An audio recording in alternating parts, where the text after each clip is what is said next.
देखिए, दिनांक 3/8/20 को थाना ककोड़ के शेरपुर गांव की एक बच्ची जिसकी उम्र लगभग 16 साल के आसपास है, वो अपने घर से गायब हो गई।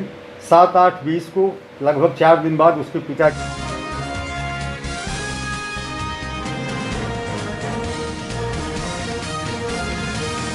आप देख रहे हैं नजर तक न्यूज। बुलंदशहर रेप पीड़िता से दरोगा ने की थी गंदी बात। देखे बुलंदशहर से अब्दुल अंसारी की रिपोर्ट। 3 अगस्त को सहारनपुर के एक युवक ने किया था किशोरी से रेप। पुलिस पर मेडिकल नहीं कराने के साथ आरोपियों से साठगांठ का भी आरोप। न्याय दिलाने के लिए दरोगा ने रखी एक रात साथ बिताने की शर्त। पीड़िता ने दरोगा की शिकायत एसएसपी से की। एसएसपी ने जांच एसपी सिटी को सौंपी। बुलंदशहर की ककोड़ थाने में तैनात है आरोपी दरोगा। देखते रहे नजर तक न्यूज। मेरा नाम रश्मि है। मैं गांव शेरपुर की रहने वाली हूं। थाना ककोड़। मुझको कोमल काजल ने नशीला पदार्थ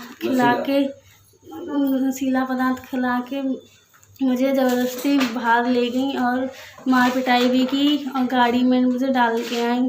फिर मैं वहाँ पे 22-23 दिन रही। पुलिस मुझे 23वें दिन यहाँ पे लेके आई और राठी सन ने कोई भी मेडिकल वगैरह कुछ नहीं कराया और मुझसे कहा कि अगर तू एक रात मेरे साथ रहेगी तो जैसा तू कहेगी वैसा करवा दूँगा। मैं शेरपुर गांव का रहने वाला हूं। सुलेंदर मेरा नाम है और मेरी बेटी को नशीला पदार्थ खिलाया। कोमल काजल ने खिलवाया और उसको ज़बरदस्ती गाड़ी में डाली आई। और जी जब मैंने एफआईआर दर्ज रिपोर्ट करी राठी सर के पास, उन्होंने काफ़ी 22-23 दिन में मेरी बेटी को बरामद किया। मुझसे 15-20 हज़ार रुपये लिए और फिर मेरी बेटी से बोला कि एक रात मेरे पास रहे, उसके बाद मैं तेरे को इसी के लड़के के साथ भेज दूंगा।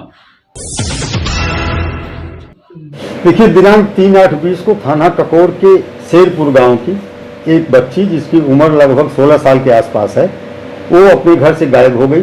7/8/20 को लगभग 4 दिन बाद उसके पिता के द्वारा 363 का एक मुकदमा बनाम अज्ञात पंजीकृत कराया गया, जिसमें उसने लिखाया कि उसकी 15 साल की बेटी घर पर नहीं मिली है और वो गायब है।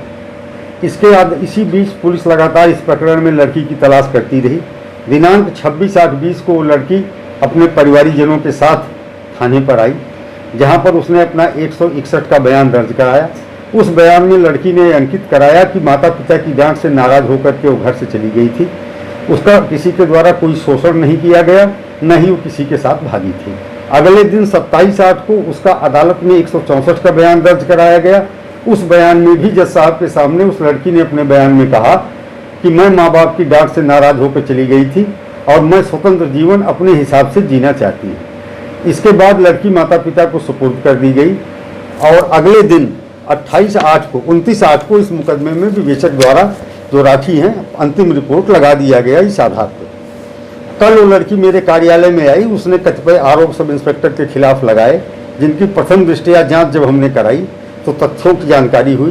प्राथमिक छानबीन जांच में जो आरोप लड़की ने दरोगा के प्रति लगाए थे उसके संबंध में कोई साक्ष्य नहीं मिला, लेकिन ये पाया गया कि इस प्रकरण की विवेचना में सब इंस्पेक्टर के स्तर पर एक लापरवाही बरती गई। लड़की उक्त अवधि में 3/7 से लेकर के 26/7 के बीच में कहाँ रही, यह विवेचक को स्पष्ट करना चाहिए था। उस स्थान की तलाश करनी चाहिए थी, जिसके साथ रही थी उसको भी लाना चाहिए था। भले ही लड़की ने मना कर दिया था कि किसी के साथ नहीं थी, लेकिन ये इन्वेस्टिगेशन का पार्ट होना चाहिए था कि लड़की कहीं न कहीं रही है और किसी न किसी के साथ रही है और उस समय बयान के समय वो झूठ बोल रही थी। उस झूठ का अनावरण किया जाना अनिवार्य था। अब लड़की ने अपने माता पिता के सिखाए के अनुसार पड़ोस में रहने वाली 2 बीए की छात्राओं को अभियुक्ता बनाते हुए एक एप्लीकेशन दिया है और उसने बताया है कि लड़कियों ने बतासे में उसे कुछ खिला दिया था और वो बेहोश हो गई थी। फिर उसे पता नहीं कि वो कहाँ गई और अब अपने साथ वो रेप की भी बात बता रही है और उन लड़कियों को अभियुक्त के रूप में पेश कर रही है। तो हमने नए सिरे से इसकी पूरी विवेचना क्षेत्राधिकारी के निर्देशन में प्रारंभ कराई है ताकि ये ट्रेस हो सके कि उक्त अवधि में लड़की किसके साथ रही, कहाँ रही और जिसके साथ रही उसका उससे पूर्व से कोई संपर्क संबंध था या नहीं था। तथा जो सब इंस्पेक्टर राठी हैं उनको हमने तत्काल प्रभाव से इस लापरवाही की वजह से लाइन हाजिर कर दिया है।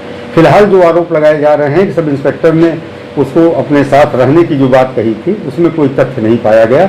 ऐसा प्रतीत होता है कि इन नई लड़कियों को फंसाने के इरादे से जो उसके पड़ोस की 2 लड़कियां हैं, एक कहानी उसके द्वारा गढ़ी गई है ताकि सनसनीखेज तरीके से इसे प्रस्तुत किया जाए और उस पर फिर पुलिस ज़्यादा एक्टिव हो।